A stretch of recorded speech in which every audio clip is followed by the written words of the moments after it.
Hello friends, आपका बहुत बहुत स्वागत है आपके अपने चैनल में जिसका नाम है डेली ज्ञान। दोस्तों, इस वीडियो में हम देखने वाले elasticity of demand and its types. जिस तरह से हमने देखा, मतलब फर्स्ट पिछले 2-3 वीडियो से हम देख रहे हैं कि डिमांड क्या होता है। हमने सीखा कि लॉ ऑफ डिमांड क्या होता है। ठीक है। हमने देखा कि बिजनेस इकोनॉमिक्स एग्जैक्टली क्या होता है। जो मैनेजर लेवल पे जो इकोनॉमिक्स यूज होता है उसे हम बिजनेस इकोनॉमिक्स में कहते हैं। ठीक है। अभी इस बिजनेस इकोनॉमिक्स के अंदर ये जो हमारा चैप्टर है आज का, कि इलास्टिसिटी ऑफ डिमांड। ठीक है। जिस तरह से हमने देखा कि लॉ ऑफ डिमांड क्या होता है, हमने लास्ट दो जो चैप्टर्स थे उसमें हमने देखा कि लॉ ऑफ डिमांड क्या होता है, उसके असम्पशंस एंड एक्सेप्शंस देखे। ठीक है। इसमें हम देखेंगे elasticity of demand. Law of demand को अगर हम फिर से एक बार रिवाइज करेंगे तो वो क्या बोल रहा है कि प्राइस एंड डिमांड, इसके अंदर इनवर्स रिलेशनशिप होता है। ठीक है। Law of demand is saying there is a inverse relationship between price and demand. When price increases demand falls and when price decreases demand increases. इस तरह से यहाँ पर प्राइस एंड डिमांड के बीच में इनवर्स रिलेशनशिप होता है। नाउ उसके आगे चलते हैं। ठीक है। उस लॉ ऑफ डिमांड को थोड़ा आगे लेके जाते हुए यहाँ पर एक हमें नया टर्म सीखने मिल रहा है आज, जिसका नाम है इलास्टिसिटी ऑफ डिमांड। अब यहाँ पर आपको ये देखना है कि elasticity of demand and law of demand का क्या यहाँ पर रिलेशन है। तो लॉ ऑफ डिमांड जिस तरह से बोला कि इनवर्स रिलेशनशिप है, और यहाँ पर वो लॉ ऑफ डिमांड कहाँ तक काम करता है, कौन से लेवल तक जा सकते, कौन से लेवल में पॉजिटिव, कौन से लेवल में निगेटिव, ये कहाँ कहाँ पे होता है वो हमें इसमें देखना है। और एग्जाम्पल्स के साथ ये सारे जो पॉइंट्स है वो यहाँ पर डिस्कस होंगे आपके साथ। तो आप वीडियो को लास्ट तक देखिए ताकि वो आपको पूरा इलास्टिसिटी ऑफ डिमांड जो है पूरा आपको ठीक से समझ में आ जाएगा। ठीक है। तो यहाँ पर आप देख सकते हैं कि इलास्टिसिटी ऑफ डिमांड का डेफिनेशन, इंट्रोडक्शन जो भी दिया है यहाँ पर, वो क्या बोल रहा है कि demand for a good is said to be elastic if small change in price causes people to demand a lot more। मतलब एक छोटे से लाइन में ये कहा गया है कि इलास्टिक डिमांड जब इलास्टिक होता है ना, इलास्टिक एक फनी एग्जांपल यहाँ पर अगर हम देना चाहेंगे आपको समझने के लिए, सिर्फ कि जिस तरह से इलास्टिक होता है, कोई भी हमारे क्लॉथ में इलास्टिक होता है, रबर होता है। ठीक है। इलास्टिक यानी रबर की कोई भी चीज जिसको हम खींचेंगे तो क्या हो जाता है, वो बड़ा हो जाता है। इलास्टिक मतलब फ्लेक्सिबल, फ्लेक्सिबल होता है। ठीक है। कोई भी चीज को हम खींच के वो बड़ी होती है तो उसको हम इलास्टिक बोलते हैं या फिर फ्लेक्सिबल बोलते हैं। तो फ्लेक्सिबिलिटी ऑफ डिमांड, इसको हम अलग टर्म में अगर हम इसको देखेंगे तो ये क्या बोल रहा है कि थोड़ी सी भी प्राइस चेंज हो जाती है तो डिमांड पे बहुत ज्यादा असर होता है। मतलब प्राइस थोड़ी सी बढ़ गई तो डिमांड बहुत ज्यादा जो है डिक्रीज हो गया, तो उसको बोलेंगे इलास्टिक डिमांड। एंड डिमांड पे अगर कुछ फर्क नहीं पड़ेगा, प्राइस भले ही चेंज हो गई ना हो गई, फिर भी डिमांड पे अगर कुछ फर्क नहीं पड़ेगा तो उसको बोलते हैं इन इलास्टिक डिमांड। इसी इलास्टिक और इन इलास्टिक को हम आगे और इलेबरेट करके पढ़ेंगे। तो वीडियो को एंड तक देखिएगा। ठीक है। इलास्टिसिटी ऑफ डिमांड के टाइप्स भी है। टाइप्स हम देखते आगे क्या है टाइप्स। तो यहाँ पर इलास्टिसिटी ऑफ डिमांड के टाइप्स है, जहां पर आप देख सकते हो आपकी स्क्रीन पर प्राइस इलास्टिसिटी ऑफ डिमांड है, इनकम इलास्टिसिटी डिमांड है, क्रॉस इलास्टिसिटी डिमांड है, एंड लास्ट है advertising elasticity of demand. Mostly तो प्राइस इलास्टिसिटी डिमांड जो है वो ज्यादा इंपॉर्टेंट है, और ज्यादातर करके हमें ये देखने मिलता है क्योंकि प्राइस ज्यादा मायने रखता है ना। क्योंकि डिमांड जो लॉ ऑफ डिमांड है उसके अंदर कौन है, दो चीजें, प्राइस एंड डिमांड। प्राइस का और डिमांड का इनवर्स रिलेशनशिप है, और बाकी की जो तीनों है वो भी इंपॉर्टेंट है, लेकिन हम उसका एक्सप्रेशन में आके देखेंगे किस तरह से है। तो प्राइस इलास्टिसिटी ऑफ डिमांड, इसके भी कुछ टाइप्स है। प्राइस इलास्टिसिटी डिमांड एग्जैक्टली क्या है वो हम देखते हैं पहले। Price elasticity demand is an economic measure of the change in the quantity demanded or purchased of a product in relation to its price change। ठीक है। यहां पर रिलेशनशिप किसमें, प्राइस एंड डिमांड। जब प्राइस बढ़ेगी डिमांड कम होगा, demand बढ़ेगा price, मतलब जो भी है। अभी इसका रिलेशन यहाँ पर बताया, अभी कैसा पॉजिटिव है निगेटिव हो आगे चल के देखेंगे। ठीक है। उसका फॉर्मूला भी यहाँ पर नीचे बताया कि price elasticity of demand, percentage change in the quantity demanded upon percentage change in price. इसका ये फॉर्मूला है, प्राइस इलास्टिसिटी ऑफ डिमांड का ये फॉर्मूला है कि percentage change in quantity demanded upon change in price, percentage change in price. तो इस तरह से अगर ये प्राइस इलास्टिसिटी ऑफ डिमांड निकालना है तो इसका ये फॉर्मूला है, डिमांड एंड प्राइस। नाउ आगे चल के देखते हैं कि टाइप्स क्या क्या है इसके। इतने सारे इसके टाइप्स है, परफेक्टली इलास्टिक है, परफेक्टली इनइलास्टिक है, रिलेटिवली इलास्टिक है, रिलेटिवली इनइलास्टिक है, यूनिटरी इलास्टिक है। तो ये है क्या एग्जैक्टली वो चलकर हम आगे देखेंगे एक एक करके। तो यहाँ पर अब types of price elasticity demand आप एक ग्राफ भी है, ग्राफ के साथ भी आपको एक्सप्लेनेशन यहाँ पर एग्जांपल्स के साथ बताया जाएगा। तो first is perfectly elastic demand. यहाँ पर देखो ईडी मतलब क्या है, इलास्टिक डिमांड। इसका ये एक शॉर्ट फॉर्म है इलास्टिक डिमांड का, ED is equal to infinite. और यहाँ पर आगे एक आपको सिंबल दिख रहा है इन्फिनाइट का। अभी परफेक्टली इलास्टिक डिमांड ये क्या है? परफेक्टली देखो यहाँ पर हम एक वर्ड टू वर्ड भी जाएंगे और एक्सप्लेनेशन के साथ भी जाएंगे। परफेक्टली इलास्टिक मतलब बहुत ज्यादा फ्लेक्सिबल। क्या कौन फ्लेक्सिबल है? डिमांड। देखो अब यहाँ का जो अपना फर्स्ट आपको देख सकते हैं स्क्रीन के ऊपर, ये जो फर्स्ट जो डायग्राम है, ठीक है, ये फर्स्ट डायग्राम में आप देख सकते हो कि किस तरह से ये डिमांड कर्व जो है, ठीक है, जो पैरेलल टू एक्सिस, ठीक है, ये जो डिमांड कर्व है ये स्ट्रेट जा रहा है, एकदम स्ट्रेट, हॉरिजॉन्टली स्ट्रेट जा रहा है। प्राइस के अंदर आपको कुछ चेंजेस नहीं दिख रहा है, ठीक है। डिमांड 1 एंड डिमांड 2, प्राइस कुछ भी चेंज नहीं हुई, लेकिन डिमांड क्या हो गया? 1 से लेकर 2 तक बढ़ गया या फिर कम हो गया, मतलब चेंज इन द डिमांड। यहाँ पर प्राइस पे कोई फर्क नहीं पड़ा, लेकिन डिमांड क्या हो गया? चेंज हो गया। मतलब डिमांड इलास्टिक है, प्राइस भले चेंज हुआ ना हुए, डिमांड इलास्टिक है। ये कब होगा? ये सीजन वाइज प्रोडक्ट जो मिलते हैं उसके लिए ये एग्जांपल यहाँ पर सूट होगा कि प्राइस में कुछ फर्क ना पड़े जो भी है, लेकिन डिमांड कम ज्यादा होगा क्योंकि वो जरूरत के टाइम वो चीज हमें चाहिए। Next is perfectly inelastic demand. Perfectly inelastic, ठीक है, इनइलास्टिक मतलब फ्लेक्सिबल नहीं है। आप ब्रैकेट में देख सकते हो कि ईडी इज इक्वल टू 0, मतलब इलास्टिसिटी ऑफ डिमांड क्या है? 0 है, मतलब डिमांड में कुछ भी चेंजेस नहीं है। राइट हैंड साइड का जो आपका फर्स्ट डायग्राम है, ठीक है, इसमें आप देख सकते हो कि प्राइस जो है A1 से लेकर A तक चेंज हो गई है, लेकिन डिमांड सेम उसी जगह पर है, डिमांड में कोई भी चेंज नहीं है, ठीक है। प्राइस चेंज होती है मगर डिमांड चेंज नहीं होती है। इसको बोलते हैं परफेक्टली इनइलास्टिक डिमांड, ठीक है। When changes in the price is not affect demand is called as perfectly inelastic demand, ठीक है। यहाँ पर डिमांड चेंज बिल्कुल नहीं होगा, सिर्फ प्राइस चेंज होगी, इसीलिए इसको बोलते हैं परफेक्टली इनइलास्टिक। तो इलास्टिक और इनइलास्टिक समझ में आया। अब आगे चलते हैं। यहाँ पर देखो कोई भी एक चेंज हो रहा है।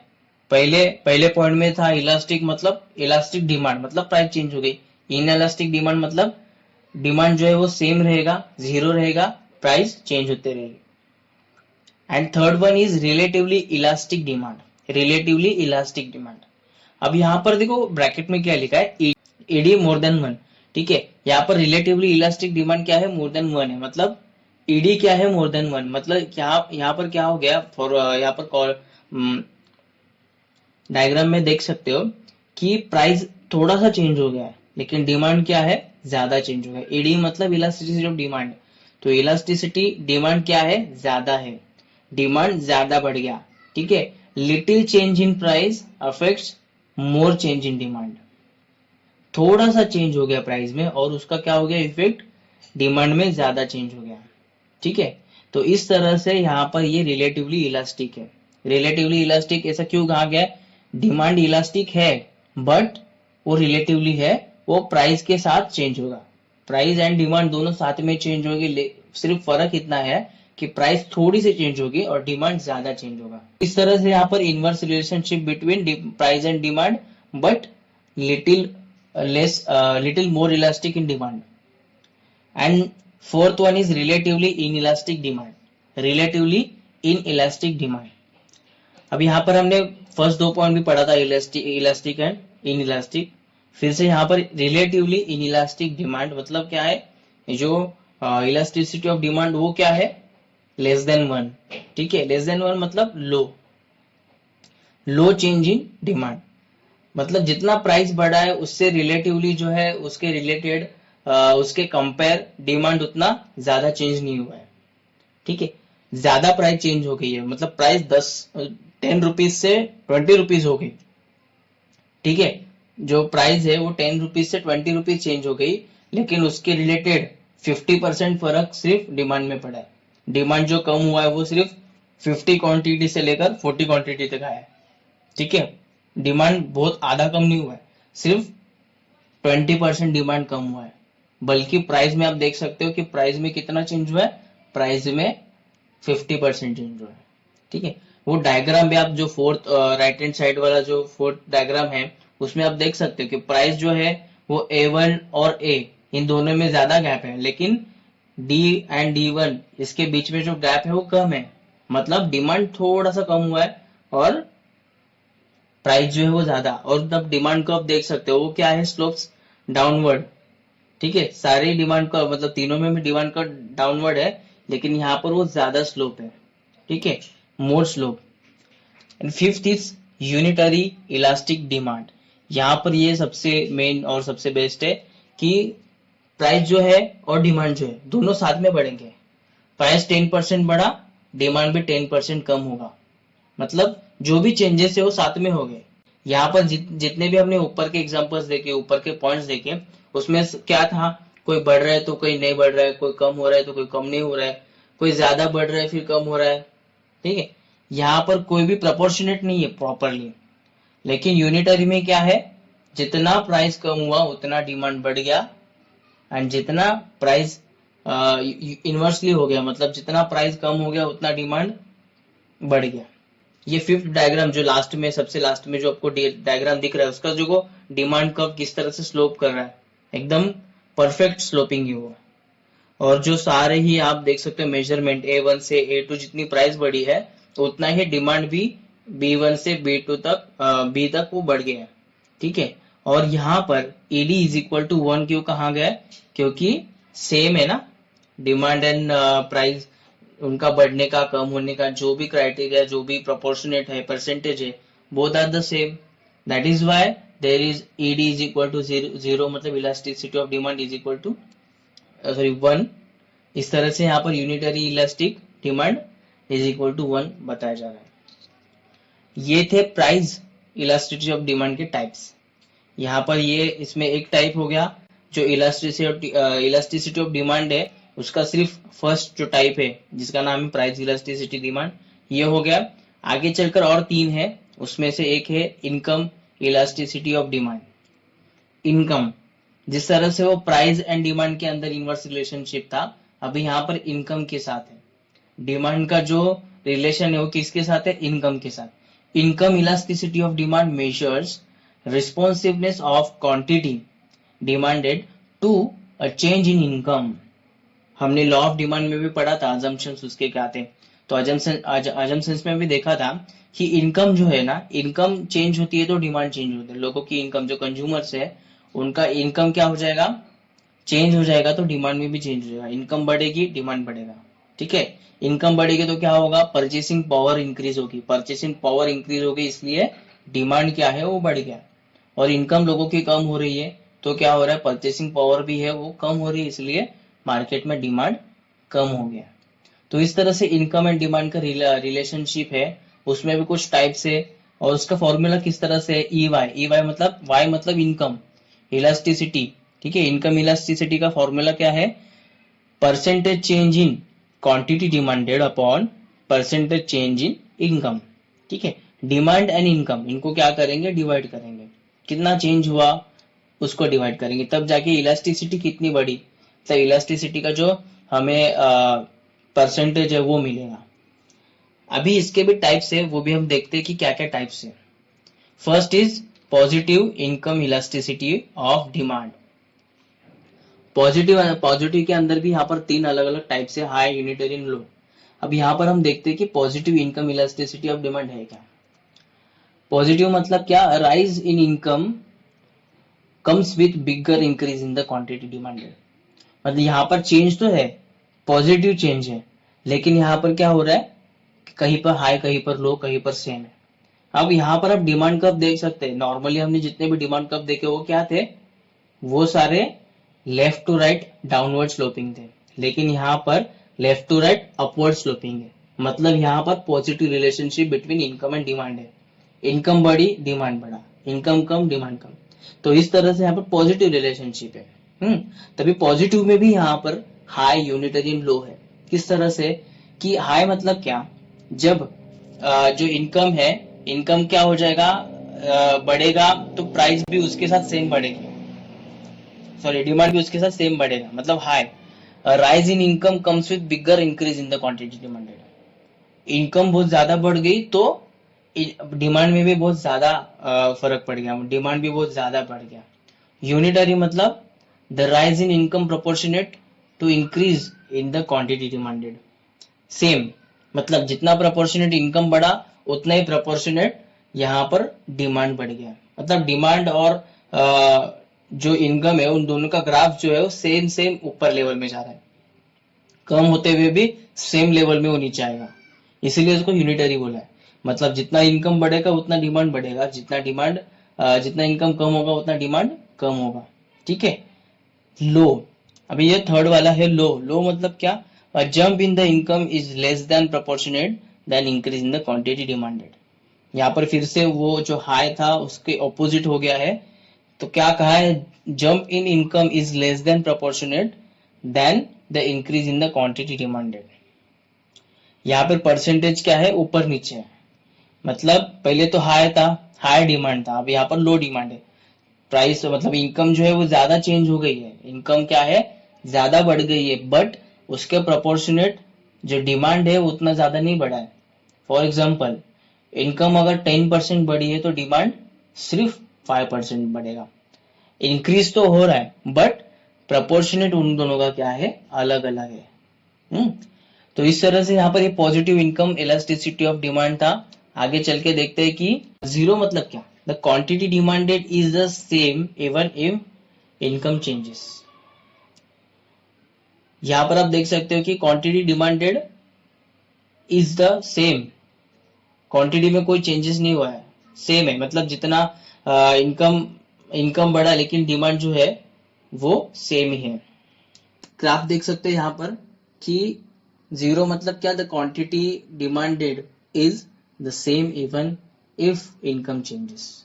इनकम में चेंज हो रहा है, देखो यहाँ पर 5 to 10, 10 to 15, 15 to 20। यहाँ पर इनकम में चेंज हो गया लेकिन डिमांड में कोई भी चेंज नहीं हुआ यहाँ पर। ठीक है, demand is same as earlier. जब यहाँ पर 4 पे वो डिमांड का एक्सिस था, जो कर्व था वो सेम सेम लेवल पे है। ठीक है। नाउ निगेटिव, हमने पिछली स्लाइड में देखा था कि ये जो पिछला पॉइंट है हमारा, प्रीवियस पॉइंट था, उसमें क्या था, पॉजिटिव रिलेशनशिप था। पॉजिटिव में डिमांड कर्व कैसा था, demand curve left to right upward था। यहाँ पर क्या है, demand curve left to right downward है। यहाँ पर increase in the demand, decrease in the quantity demanded. यहाँ पे उल्टा हो गया, मतलब क्वांटिटी इनकम जो है इंक्रीज हुआ है लेकिन डिमांड कम हुआ है। वो ये केस बहुत रेयरली होता है। जैसे कि इनकम अगर बढ़ती है और डिमांड कम होता है, ऐसे यहाँ पर बताया। इसलिए ये डिमांड कर्व क्या हो रहा है, slopes downward from left to right. ठीक है। Increase in the income comes with decrease in the quantity demanded. यहाँ पर इनकम जो है क्या हो जाएगा, डिक्रीज हो जाएगा और डिमांड इंक्रीज हो जाएगा। या फिर इंक्रीज इनकम में इंक्रीज होगा तो डिमांड में डिक्रीज हो जाएगा। ऐसा मोस्टली बहुत रेयरली होता है। अगर लोगों की, कंज्यूमर्स की क्या है, इनकम बढ़ जाएगी तो वो उनकी परचेसिंग पावर बढ़ जाती है, ऐसा बोला है लास्ट पॉइंट में। लेकिन इस पॉइंट में ये बोला है कि इनकम अगर कम हो रही है तो परचेसिंग पावर बढ़ रही है, मतलब इनवर्स रिलेशनशिप है। ठीक है। Now the next is cross elasticity of demand. Cross elasticity of demand मतलब क्या, पहले तो क्रॉस इलास्टिसिटी ऑफ डिमांड के अंदर से हम दो शब्द लेते हैं। दो वर्ड्स कौन से, क्रॉस डिमांड। क्रॉस डिमांड मतलब क्या, डिमांड फॉर जैसे कि सब्स्टिट्यूट गुड्स होते हैं ना, ऑप्शन, एक चीज की प्राइस कम हो गई तो लोग दूसरे चीज की तरफ जाएंगे। सब्स्टिट्यूट मतलब ऑप्शन होता है एक चीज के लिए तो उस तरह से दूसरी चीज के लिए जाएंगे। जैसे कि T and coffee, T and coffee बहुत एक गुड एग्जांपल है कि जैसे कि टी की प्राइस अगर बढ़ गई तो कॉफी की कॉफी का जो डिमांड है वो बढ़ जाएगा। कैसे? टी की प्राइस कम हो गई तो टी का डिमांड जो है कम हो जाएगा, तो लोग क्या करेंगे, उसका सब्स्टिट्यूट, उसकी कॉफी ये क्या है, सब्स्टिट्यूट है, तो उसकी तरफ लोग ज्यादा भागेंगे। ठीक है, कॉफी को कंज्यूम करने के लिए लोग ज्यादा ट्राई करेंगे। तो इस तरह से क्रॉस इलास्टिसिटी डिमांड ये कहता है कि price of one goods change and demand for another goods increases. It is calculated by dividing the percentage change in the quantity demanded of one good by percentage change in the quantity in price, percentage change in price of another good. ठीक है, example के तौर पे आपको नीचे formula भी दिया है, elasticity of demand, percentage change in quantity demand of goods, good x, x की जो प्राइस है, एक्स का जो डिमांड है उसको किससे डिवाइड करना है, उसको प्राइस ऑफ वाई, ठीक है, जो वाई है उसके प्राइस से डिवाइड करना है, तब जाके आंसर मिलेगा। Okay, now percentage change in quantity demanded of good x, ये कैसे निकालेंगे, तो यहां पर दूसरा नीचे फॉर्मूला दिया है कि change in the quantity demanded of X upon original quantity of X, उसको भी फिर से डिवाइड करना है, change in the price of Y original price of Y. तो इस तरह से यहाँ पर क्रॉस इलास्टिसिटी ऑफ डिमांड का आंसर हमें मिल सकता है। तो उसके भी कुछ पॉइंट्स, उसके भी कुछ टाइप्स हैं, जैसे कि पॉजिटिव है, निगेटिव एंड जीरो है। ठीक है, पॉजिटिव, निगेटिव एंड जीरो मतलब क्या, positive demand, positive changes, negative changes and zero, जिस तरह से हमने इनकम में पढ़ा था उसी तरह से यहाँ पर रिलेशनशिप है। पॉजिटिव मतलब positive relationship between demand for one good, ठीक है, and demand for another good. आप देख सकते हो यहाँ पर price of commodity increases, commodity quantity of X commodity, price Y की प्राइस क्या है, कम, वाई की प्राइस जो है ज्यादा हो रही है, तो demand for x commodity is increasing. ठीक है, कॉफी की प्राइस बढ़ रही है तो टी की डिमांड बढ़ रही है। निगेटिव मतलब क्या, प्राइस ऑफ वाई, देखो सेकेंड जो ग्राफ है उसके अंदर क्या बताया, प्राइस ऑफ वाई आप, और एक्स एक्सिस पे क्वांटिटी ऑफ एक्स, यहाँ पर प्राइस दिया है, यहाँ पर क्वांटिटी है, लेकिन प्रोडक्ट देखो सेम नहीं है। वाई एक्सिस पे वाई प्रोडक्ट की प्राइस है और एक्स एक्सिस पे एक्स प्रोडक्ट की क्वांटिटी है। तो वाई प्रोडक्ट की प्राइस अगर बढ़ेगी, ठीक है, तो क्या हो जाएगा, quantity of x decreases, x की क्वांटिटी डिक्रीज हो रही है। फर्स्ट इसमें हमने देखा टी एंड कॉफी का एग्जांपल बहुत अच्छी तरह से सूट हो रहा है, लेकिन सेकंड वाला क्या है, निगेटिव, निगेटिव डिमांड कर्व क्यों है, ये डिमांड कर्व इस तरह से उल्टा क्यों हो गया, क्योंकि यहाँ पर कॉम्प्लीमेंट्री गुड्स की बात आ रही है। किसकी बात आ रही है, कॉम्प्लीमेंट्री गुड्स की। अभी हम यहाँ पर कॉम्प्लीमेंट्री गुड्स क्या है वो देखेंगे। पहले कॉम्प्लीमेंट्री गुड्स मतलब जिस तरह से एक हम चीज लेते हैं तो उसके साथ हमें दूसरी चीज लेनी पड़ती है, ठीक है, तो उसको हम बोलते हैं कॉम्प्लीमेंट्री गुड्स। तो एक चीज की अगर प्राइस बढ़ेगी तो दूसरा जो कॉम्प्लीमेंट्री प्रोडक्ट है उसका डिमांड भी कम होगा, ठीक है, दोनों का डिमांड कम होगा क्योंकि एक दूसरे से रिलेटेड है, बराबर। फॉर एग्जाम्पल यहाँ पर हम कार एंड पेट्रोल का एग्जाम्पल ले सकते हैं। दिन ब दिन पेट्रोल की प्राइस जो है ज्यादा बढ़ रही है, ठीक है, इसीलिए कभी ऐसा हो सकता है कि लोग कार ज्यादा लेना मतलब बंद कर देंगे, कम कर देंगे। Demand for expensive car, petrol अगर बढ़ेगा तो कार का डिमांड भी कम होगा, पेट्रोल की कार का। And the next example is zero. Zero मतलब क्या, price of Y and price of X, यहाँ पर कोई भी रिलेशनशिप नहीं है, ना सब्स्टिट्यूट प्रोडक्ट है ना कॉम्प्लीमेंट्री प्रोडक्ट है, कोई भी मतलब कोई भी आप रिलेशन ले सकते हो। जैसे कि कार एंड क्लोथ, कार का प्राइस कम ज्यादा होने से क्लोथ के डिमांड में कोई असर होने वाला है नहीं। कोई भी आप ले सकते हो एग्जांपल, ठीक है। फर्नीचर का और घर का कुछ ज्यादा ये नहीं है। तो इस तरह से आप कोई भी रिलेशनशिप ले सकते हो। जैसे कि टीवी है एंड लैपटॉप है, दोनों का कुछ रिलेशनशिप नहीं है। टीवी हम एंटरटेन के लिए यूज कर सकते हैं और लैपटॉप काम के लिए यूज कर सकते हैं। लैपटॉप के प्राइस इंक्रीज होने पर टीवी पर कुछ असर नहीं पड़ने वाला है, ना टीवी का प्राइस चेंज होने पर लैपटॉप की डिमांड में कोई असर होने वाला है। तो जीरो मतलब क्या, यहाँ पर कोई भी रिलेशनशिप नहीं है। Cross elasticity of demand is equal to zero. यहाँ पर कोई भी किसी के भी प्राइस बढ़ने से किसी और प्रोडक्ट पे कुछ फर्क नहीं पड़ने वाला है। तो नेक्स्ट हम जाते हैं कि last is advertising elasticity of demand. Advertising elasticity of demand, यहाँ पर ये एक नया टॉपिक है, मतलब ये ज्यादातर हमें नहीं दिखाई देता। यहाँ पर ये टाइप जो है इलास्टिसिटी ऑफ डिमांड का, वो बहुत रेयरली दिखाई देता है, बट यहाँ पर इफेक्ट करता है वो डिमांड पे। Good advertising will result in positive shift in demand for a good. Advertising भी यहाँ पर फर्क पड़ता है एडवर्टाइजिंग का। ये एडवर्टाइजिंग के अलग से बहुत बड़ा सब्जेक्ट है, ठीक है। तो एडवर्टाइजिंग किस तरह से चेंज डिमांड में चेंज होता है, तो यहाँ पर नीचे फॉर्मूला भी दिया है। Percentage change in the quantity demanded upon percentage change in spending on advertising. फिर से अब एक बार पढ़ेंगे। Change in percentage change in quantity demanded upon percentage change in spending on advertising.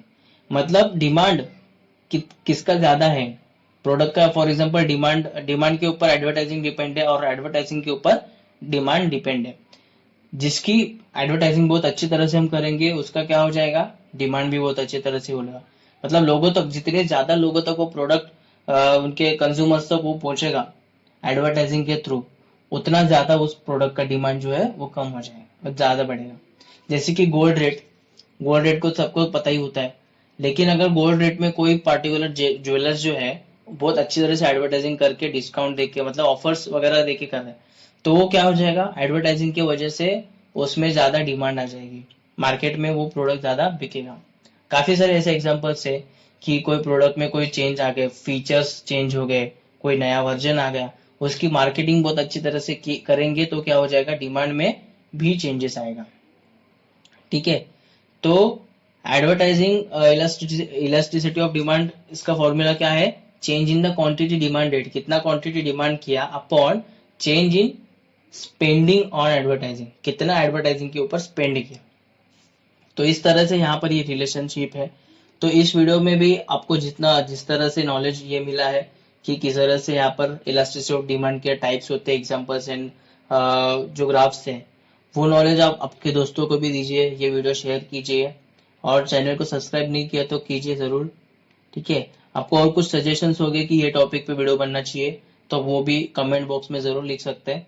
हम नेक्स्ट जो ये टॉपिक खत्म होने के बाद उसमें भी हम आगे जाएंगे, ठीक है। और भी अपने चैनल के साथ काफी सारे वीडियोस आपके लिए हमने रखे कि एक्सेल का नॉलेज है, पावर पॉइंट है, और भी बीकॉम के काफी सारे सेशंस एंड सब्जेक्ट्स है जो आपको इसी चैनल के ऊपर मिलेंगे।